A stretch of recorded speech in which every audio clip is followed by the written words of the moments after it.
Assalamualaikum warahmatullahi wabarakatuh. Selamat pagi anak-anak. Oke, semangat gak belajarnya hari ini? Semangat. Oke, sebelum memasuki pelajaran, Ibu absen dulu. Ada yang nggak masuk hari ini? Siapa? Riki sama? Bapak Tra. Oke. Baik anak-anak, pada materi kali ini kita akan membahas bab baru. Kalau minggu kemarin kita sudah membahas tentang kondisi di negara-negara ASEAN, masih ingat? Mana saja negara-negara yang ada di ASEAN? Indonesia, terus Malaysia, terus terus mana lagi? Timur Leste. Ya, masih ingat semua ya. Dan kemarin juga minggu kemarin kita sudah membahas tentang negara yang ada yang kita tinggali saat ini, yaitu negara Indonesia, karena Indonesia juga merupakan salah satu negara di ASEAN. Nah, selanjutnya pada pertemuan kali ini kita akan membahas negara yang salah satu negara yang juga merupakan salah satu negara yang ada di kawasan Asia Tenggara yang bergabung dalam negara-negara ASEAN. Baik, langsung saja. Mengenal negara-negara di ASEAN, kemarin kita sudah membahasnya ya.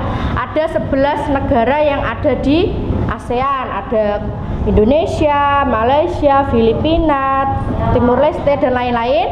Jika minggu kemarin kita sudah membahas tentang kondisi alamnya Indonesia, tentang kehidupan, kegiatan ekonomi yang ada di Indonesia, dan lain sebagainya. Kali ini kita akan membahas di negara ASEAN yang kedua, yaitu negara Malaysia.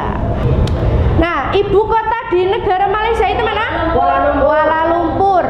Luas wilayah di Malaysia itu 329.847 km. Terus jumlah penduduknya itu 29.628.392 juta jiwa. Jadi Malaysia ini termasuk kawasan yang padat penduduk.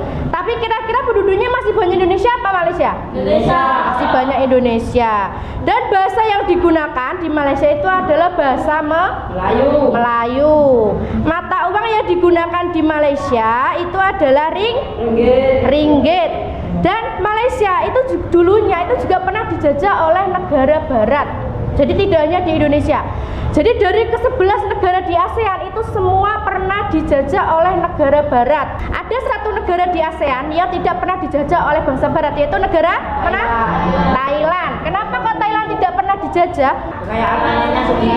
Karena wilayahnya sedikit dan sempit, dan juga di Thailand itu tidak sumber daya alamnya itu tidak banyak, jadi hanya sedikit. Yang selanjutnya adalah keadaan alam di Malaysia. Kita tahu Malaysia itu adalah negara yang serumpun dengan Indonesia. Otomatis keadaan alam yang dekat dengan wilayah Indonesia itu juga memiliki iklim yang sama, yaitu memiliki iklim tropis. Secara astronomis itu terletak pada 52 derajat lintang utara sampai 20 derajat lintang utara, dan antara 99 bujur timur sampai 119 bujur timur. Nah, berdasarkan pembagian daerah itu tadi, Malaysia dibagi menjadi dua, yaitu Malaysia Barat terletak di Semenanjung Malaka Asia, dan Malaysia Timur ada di Kalimantan Utara. Topografi Malaysia Barat itu diliputi oleh bentuk pegunungan dengan puncak tertinggi di Gunung Tahan, dan Tiwangsa merupakan pegunungan terpanjang di Malaysia. Jadi keadaan alam yang ada di Malaysia itu rata-rata daerahnya itu adalah daerah pegunungan, seperti itu. Kalau di Indonesia itu daerahnya apa? Kepulauan. Kalau di Malaysia itu adalah daerah itu pegunungan. Jadi banyak sekali pegunungan-pegunungan yang ada di Malaysia. Dicontohkan di sini ada puncak tertingginya di Gunung Tahan. Nah, ini adalah mata uang di negara Malaysia. Jadi ada mata uang ringgit yang ada di negara Asia, 50 ringgit. Terus ibu kota negara di Kuala Lumpur. Nah, jadi bisa kita lihat di sini keadaan topografinya di Malaysia itu banyak sekali pegunungan-pegunungan. seperti ini, bisa dilihat ya. Jadi keadaan alamnya di sana itu banyak sekali pegunungan-pegunungan, ada pegunungan yang terendah, yang sedang, sampai dengan yang pegunungan yang tertinggi. Jadi seperti ini keadaannya di Malaysia. Terus selanjutnya penduduk di Malaysia. Nah, ini adalah penduduk asli orang Malaysia. Bisa kita lihat.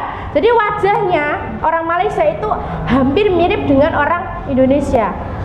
Seperti itu. Jadi jika orang Malaysia misalnya singgah ke Indonesia, dia hanya diam misalnya, itu orang-orang mengira bahwa orang Malaysia itu adalah orang Indonesia, karena kita itu masih serumpun.